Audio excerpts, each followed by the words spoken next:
love this drop 2 groove, man. This is one of my favorites to play.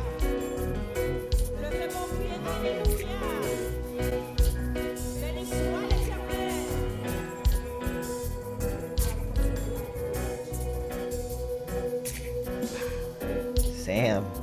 Yeah.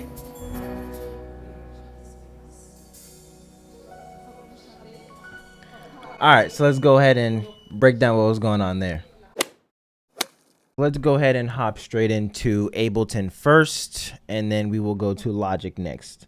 So I was in the key of B, to be correct. We were in the key of B. So basically what happens is, what we do is, usually we'll start off a worship groove just so we can get the band used to having like a click going and being on time and keeping tempo, right? So what we'll do is usually I'll play a worship track, basically when they're praying intermission, stuff like that, before they actually start singing. We'll get something going. How fast were we going in that video? Matter of fact, let me pull it up right here so I can tempo tap. If you guys aren't subscribed, I can go ahead and do a little demo for you. Go ahead and click that button right there, subscribe, put the noti on, so whenever we do drop sessions, breakdown videos, etc., you guys can kind of see what's going on and, you know, get like a first-hand view. So where is that at? That was 10 months ago. Sheesh. Time flies by, no? So we'll let this play. We'll put it down just a little bit, but we'll let it play. And then we're going to tempo tap on top of it. So 1, 2, 3, 4. So about 157, 158. So, you see we're on tempo right now? Let me turn this down real quick. That's this worship track that's playing.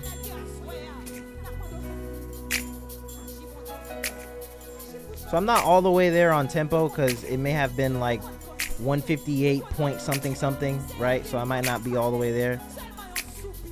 Alright, so I'll go ahead and stop it there. So let me break down exactly what is playing, at least session view, track wise. Let me show you what exactly was actually playing there. So I have this atmospheric pad, and if you go back to videos from when I first was dropping these pads,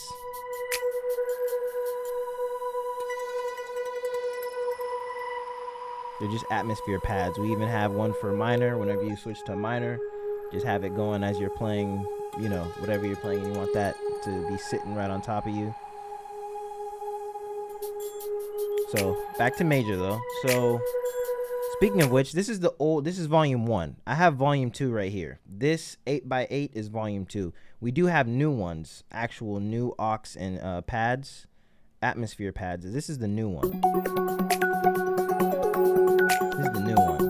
This one's my personal favorite out of the 2 that I've made. This one's my favorite.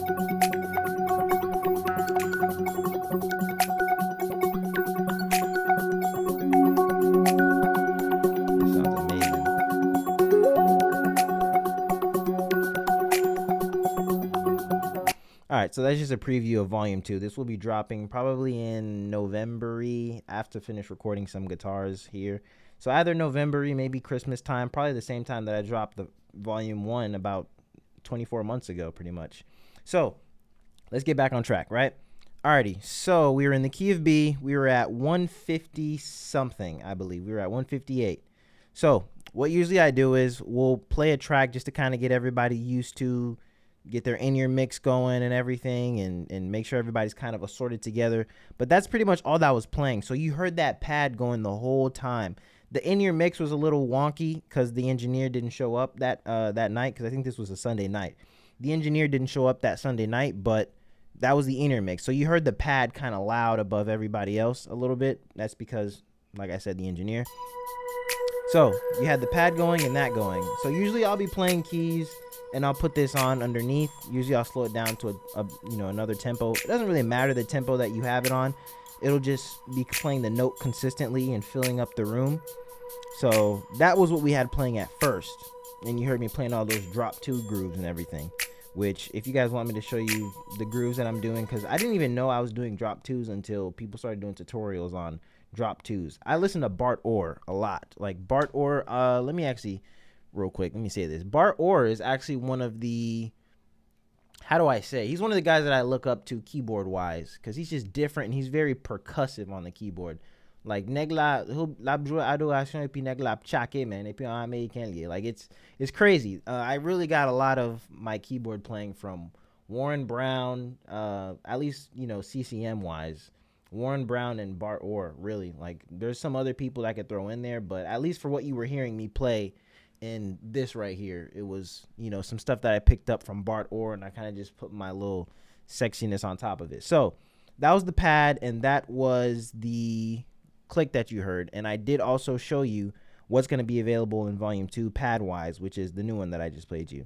Might as well show you the Logic version as well. Why not? So we were at, for those of you who don't know, if you have the Logic version of the session, I have it already MIDI mapped for you to have tempo tap. So you just have to capitalize caps lock on your computer and just tempo tap 1, 2, 3, 4, 1, and then it'll get the BPM. But we were gonna go ahead and, just to save time, drag this up to 157 or 8, I think it was, right? So here's that worship track. So here's the pad that I was playing. This is just a Logic version, just to show, for whoever's which.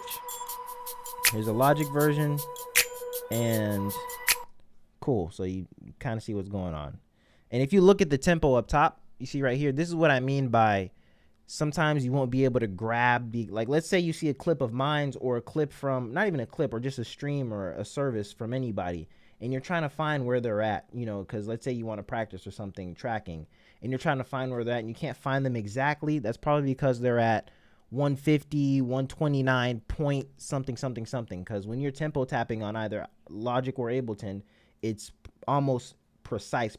Ableton's a little better with it, but they're both doing the same thing. It's precise. So you may not find, because me usually, if I know that I want to kind of record or do a breakdown, or if I just want to go back into what I was doing during a live performance, I will, even after I tempo tap, you'll see me kind of fiddling on my computer a little bit, trying to get the tempo even, because I'm not going to remember 129 point blah blah blah blah blah BPM. I'm going to remember I was at 115. Or if I tempo tap, I drag it down to a whole number, just so I could be like, all right, I was at 115 whatever it is, or 115 flat versus all these decimal points and everything. I was not good at math in high school. I'm still not good at it now. I might as well just type it in. Boom, just keep it flat, simple. That's just a little trick if you want to go back into something that you did live and you want to kind of expound on it or whatever. That's kind of one thing. So here is the volume 2 pad. Might as well just show you this on Logic as well. I might as well show you a couple of the click tracks we got, because I have some more CCM vibes going on in volume 2 that I'm dropping. There's also key stems as well for if you don't have a keyboard player, or if you want to switch over in solo and still have accompagnement going on. I'll do another video showing that later. So here's the pad. This is volume 2, the pad. This isn't out yet, but this will be out in about a month or 2.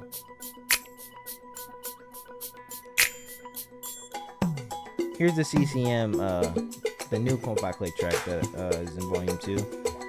Might as well put it, give you guys a quick little preview of it. Got a reggae track as well.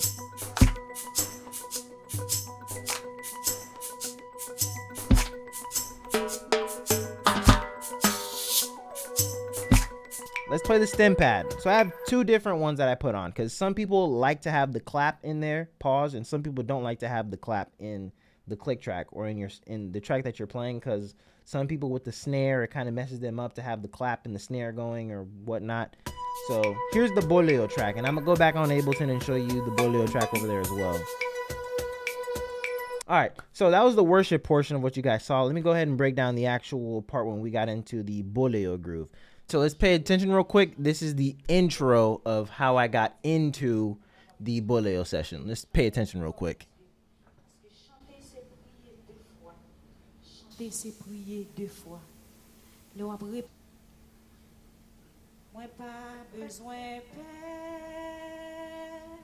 Sauver-moi tout près, et pour sauver-moi,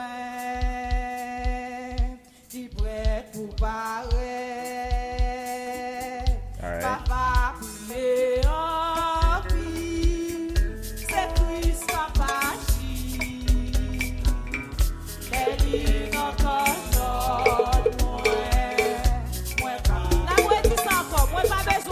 All right, perfect. So let me go back to the YouTube video and let me pop this back in. So we'll put the volume up. We're gonna let it play so you guys can see the setup of how I got into it, me tempo tapping and everything, and I'll kind of break down what was going on.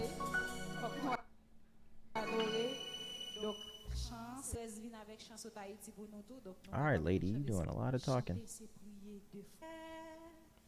So if you'll notice, there's always a brief pause because it depends on who's the worship leader or who's the person singing or doing the set.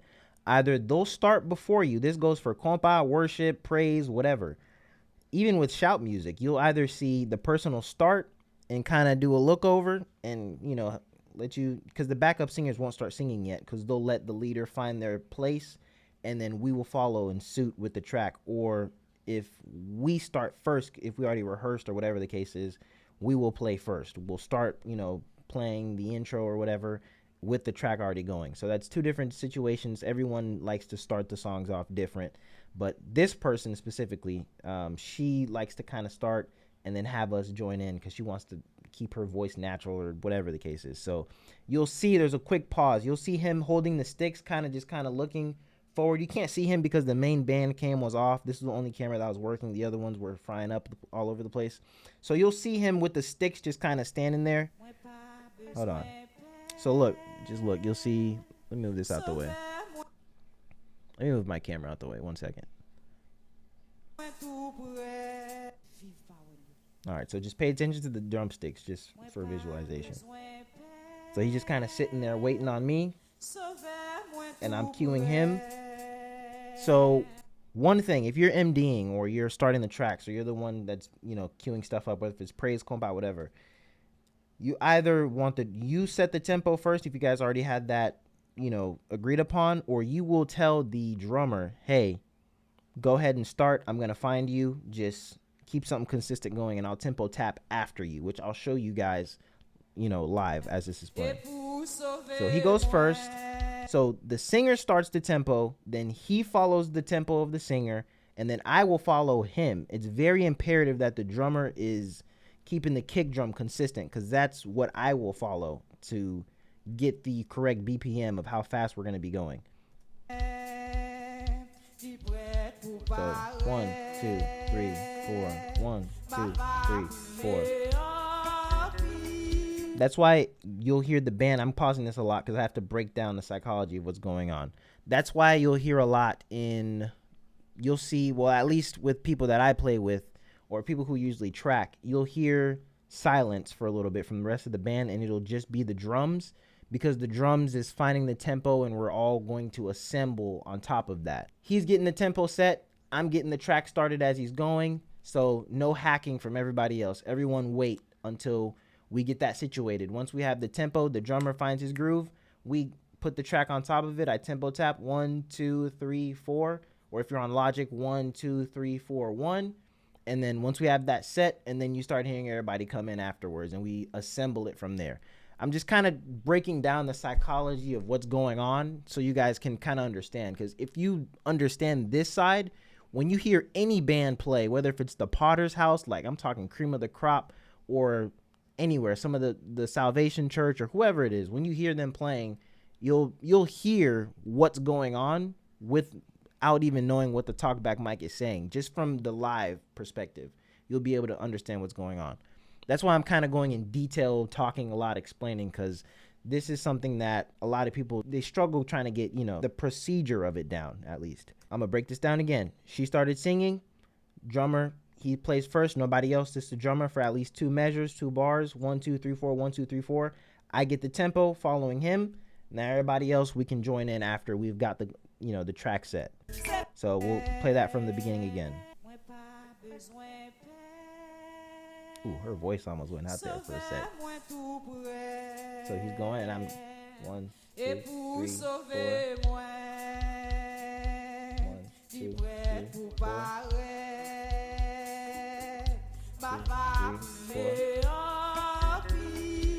Alright, now I found him and I brought the click track up, the volume up, and put it in the house.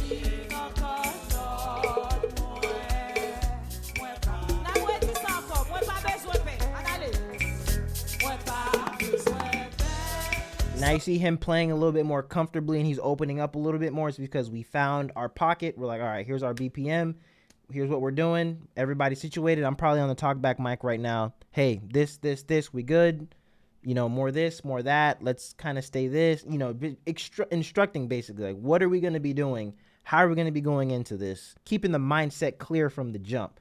Because you don't want to have an expectation for the rest of your band and it's not being followed and you're getting mad or you're looking at them crazy. So we got to all be on one accord, man. That's why I would highly suggest getting a talkback system set up wherever you're playing at, because it is imperative to get your sound to the next level and to have that band togetherness.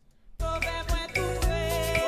you start hearing everyone, you know, even me on the keys, I'm starting to get a little bit jiggy a little bit.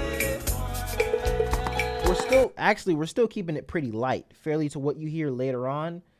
We're keeping it very light in the intro because you can't just let it all out. Everyone's shedding from the beginning. So that's one discipline thing that I kind of want to point out.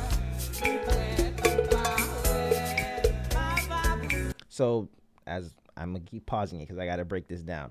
So you'll notice he's not doing a bunch of crazy fills. There's not a bunch of bass runs. There's not a bunch of, you know, neglab, chaque su guitar, or being me going crazy.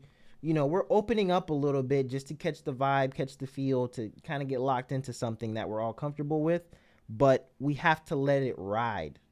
You know, literally, faut que tu bailles la marcher, not laguer directement, and not just laguer in a compas sense, in any sense. L'objet musique, man. Now, commencement bagarre la ou ba sous 10. You have to be calm with it, man. You have to let the vibe get set. Because with music, this is something that I've said, and a lot of people don't get it. With at least my style of playing, people don't understand whenever I say don't lag it yet until like we get really in there, until we find ourselves, because there has to be dynamics to the music. Don't lag it yet, just set up.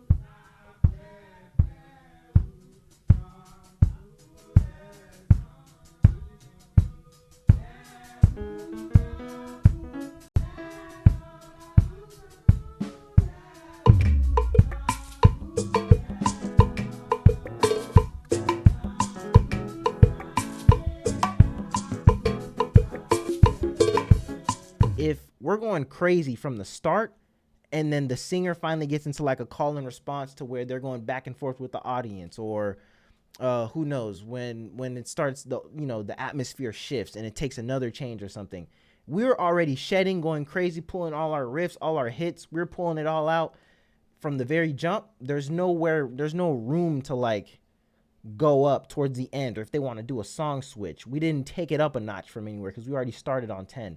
So let it ride, man. Whether if it's worship, praise, compa, ou bien adoration, whatever it is, just quittez bail la point souffle, man. At least dans commencement, because son histoire wa bail. Faut bagay la gon on côté monter. Sou ba on place qui à terre. Where you gonna go up to? Pas jouer paquet riff, everything crazy dans commencement chant, man. At least wait till the first or second time they sing the verse. Wait till that's over. So everything's kind of set. The vibe is set. The BPM is set. The tempo, whether you're using a click track or not, the tempo is set. We're good. Versus, because you'll hear some people will just naturally keep speeding up and speeding up and speeding up. That's because they're not locked into something. So that's why you'll see me, if I'm with a guitar player, I won't be doing a bunch of crazy arpeggios and solos, because we kind of need to all sit down somewhere, a foundation. Once we kind of get that, then you go crazy a little bit, I'll go crazy a little bit. We kind of call and response based off of each other, and we can go up from there and have dynamics. Because once we take it up, we can take it back down, and the difference will be felt. All right, so the click track that's playing right now is this one.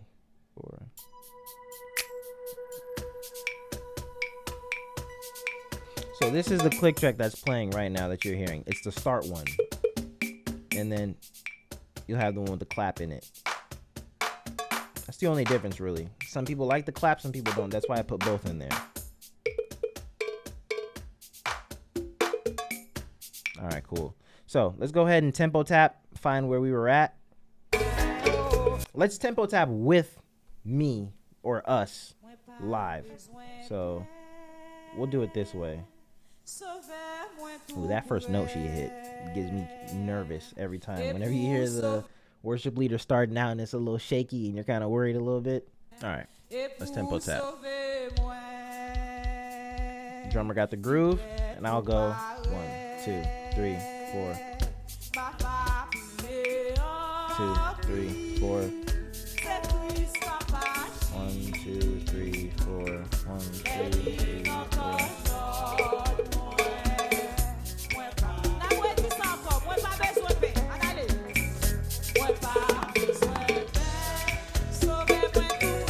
We're like 113, 114 probably.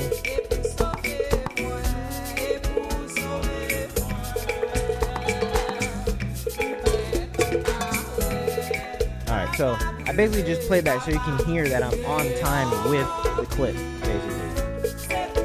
So just like that, you saw how I tempo tapped. Drummer started playing, then I started tempo tapping right along with him. Got our groove. Let's go ahead and do it in Logic for the one time. The only difference with Logic with tempo tapping is you have to do the beat after the downbeat and keep going versus just downbeat, keep going. 1, 2, 3, 4. You have to do 1, 2, 3, 4, 1, which is very weird. Logic would put it that way, but I guess Logic has no logic to it. No pun intended. All right. 1, 2, 3, 4. 1, 2, 3, 4. 1.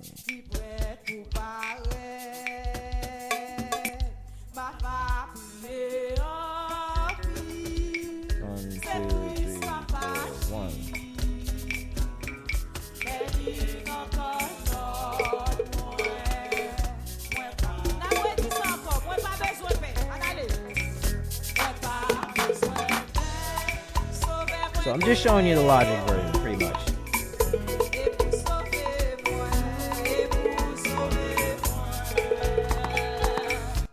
All right, cool.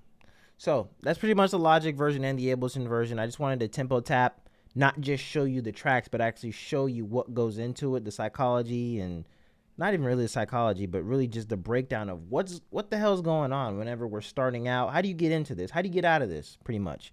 Let's go to the end. Let's see how we got out of this.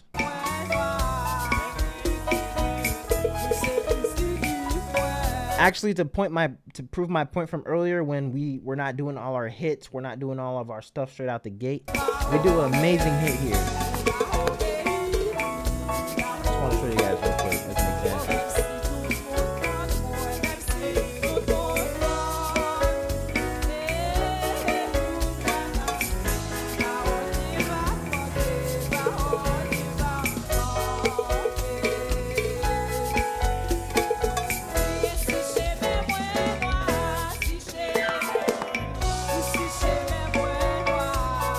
Bro, I gotta shout out Sam, man. This dude, he is, the way I like to play, I like to blend genres. So we can go from salsa, bossa nova, back to Bolaio, to reggae, to teasing compa, but not really, back down to worship. I love teasing and blending genres.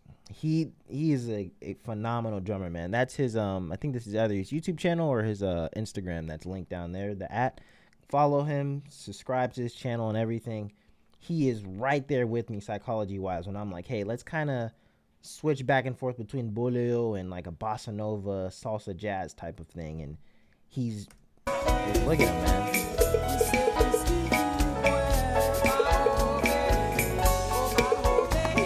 And still incorporating the Bolaio snare rhythm along with it. Amazing. But let's see how we got out of this.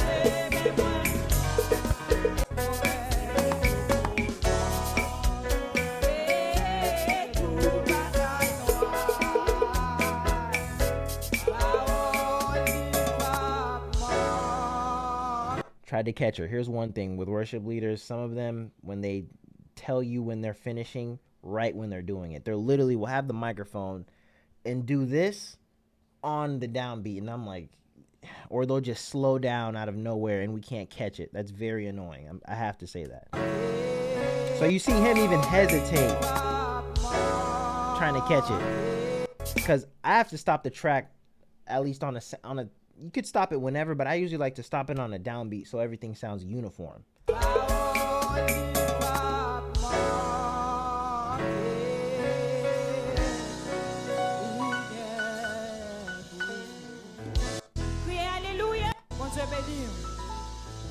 bon Dieu béni. Criez Alléluia. Alléluia. I think I turned it back on just to see if we can go back into it or not.